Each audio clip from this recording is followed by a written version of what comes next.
दक्षिणी लेबनान में Israeli defence force की तरफ से हवाई हमले किए गए हैं। लड़ाकू विमानों के हिज्ब ठिकानों पर बमबारी एयर स्ट्राइक। लेबनान के 3 इलाकों में ताबड़तोड़ हमले किए गए। इजरायली हमले में हिज्ब के 2 लड़ाकों की मौत की खबर सामने आ रही है। तस्वीर आपको दिखा रहे, थोड़ी देर पहले इस बड़े हमले को अंजाम दिया गया है। इजरायली डिफेंस फोर्स की तरफ से एयर स्ट्राइक की गई हवाई हमलों को अंजाम दिया गया है। जो हिजबुल्लाह के ठिकाने हैं वहां पर ये हमले किए गए। 3 इलाकों में हमले किए गए हैं। दक्षिण लेबनान में इजरायली हमले में हिज्ब के 2 लड़ाकों की भी मौत हुई है। यह एक्सप्लोसिव तस्वीर इस वक्त हम आपको दिखा रहे हैं, जिस तरह से रिटेलिएट किया गया है इजरायली डिफेंस फोर्स की तरफ से। और इधर देखिए एक और अपडेट, बड़ा अपडेट आया है इजरायल के हमलों से जुड़ा हुआ। आईडीएफ के हमलों में लेबनान में भारी तबाही। हवाई हमलों के बाद इमारत में भीषण आग लग गई। इमारत में छिपे थे हिजबुल्लाह के लड़ाके, जिनको टारगेट किया गया आईडीएफ के द्वारा। ये देखिए तस्वीरें हमले के बाद से सामने आई, एक्सक्लूसिव तस्वीरें टीवी 9 पर आईडीएफ के इन फ्रेश अटैक्स की लेबनान में, जहां पर हिजबुल्लाह के लड़ाके मारे गए। ये दावा किया गया आईडीएफ की तरफ से।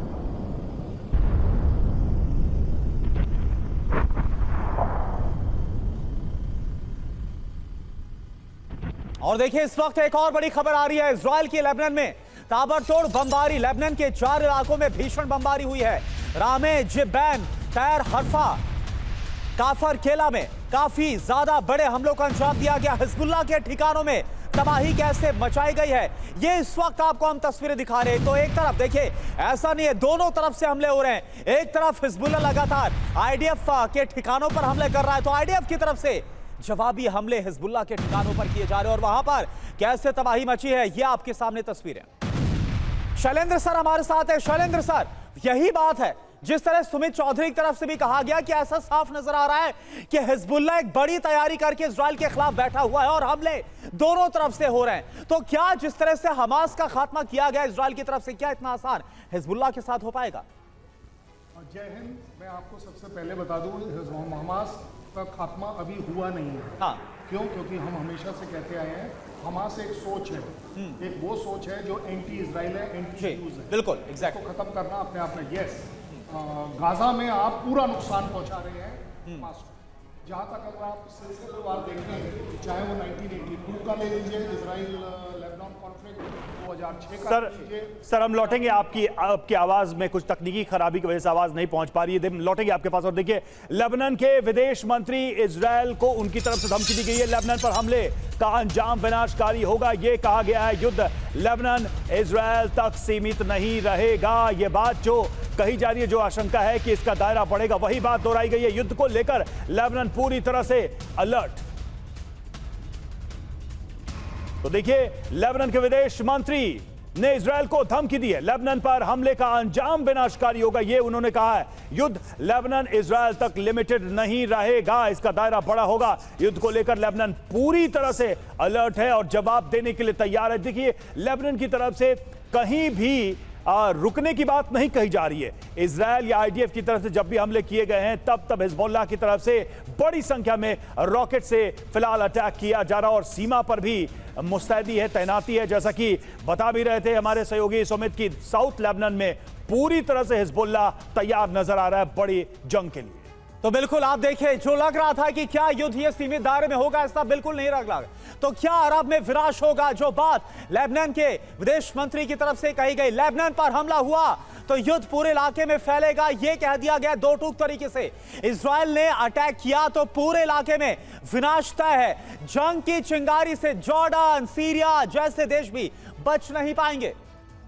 बिल्कुल। और देखिए, लेबनान इजरायल दोनों ही हथियारों के साथ तैयार हैं, दोनों ही देश जंग से पीछे हटने को तैयार नहीं हैं। ये अब्दुल्ला हबीब विदेश मंत्री, जो कि उन्होंने कहा है, और सीधे तौर पर इसमें एक चीज नजर आ रही है, इंपॉर्टेंट बात क्या है कि लेबनानी विदेश मंत्री ने अमेरिका से अपील की है कि युद्ध रोकने की कोशिश की जानी चाहिए। यानी कि अमेरिका पर वो एक बार फिर से देख रहे हैं कि शायद अमेरिका का इंटरवेंशन हो। शैलेंद्र सर, सवाल एक बार फिर से आप ही से, क्या वाकई में इस युद्ध के दायरे की जो बात कही जा रही है वो 1-2 देशों से ज्यादा आप देख पा रहे हैं?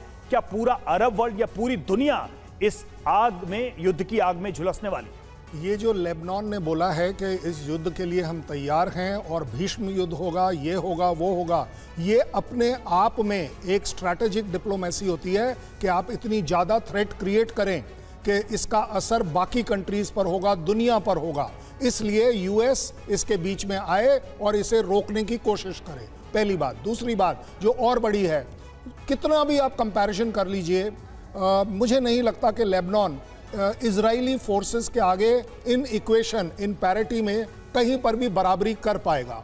क्योंकि अभी भी जो हम देख रहे हैं, अगर सिलसिलेवार आप देखना चाहें तो देख सकते हैं कि हमेशा इजराइल की पॉलिसी रही है, पहले इनडायरेक्ट वॉर, दैट मीन्स कोई कांटेक्ट नहीं होगा, उसके बाद उसका जो दायरा है वो बढ़ाया जाता है।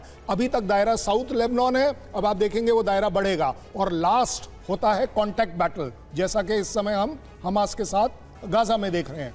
मुझे अभी भी पूरी उम्मीद है कि यूएस इसको रोकने की कोशिश जरूर करना चाहिए, करेगा, क्योंकि उसे भी मालूम है स्टेक्स न केवल उसके लिए हाई हैं, पूरे अरब वर्ल्ड के लिए हाई हैं, क्योंकि ऐसा अकेले में कहीं कोई लड़ाई नहीं होगी कि सिर्फ इजराइल और लेबनान अपने एक दूसरे के खिलाफ लड़ रहे हैं। आप देखेंगे इसका दायरा बढ़ेगा और जब दायरा बढ़ता है तो एक बहुत खतरनाक सिचुएशन डेवलप होती है कि कंट्रीज किसी भी हद तक जा सकते हैं और यहाँ पर कंट्रीज न्यूक्लियर हैं। हालांकि न्यूक्लियर ऑप्शन इतनी जल्दी नहीं आता है, बट स्टिल एक जो थ्रेट है वो हमेशा रहती है।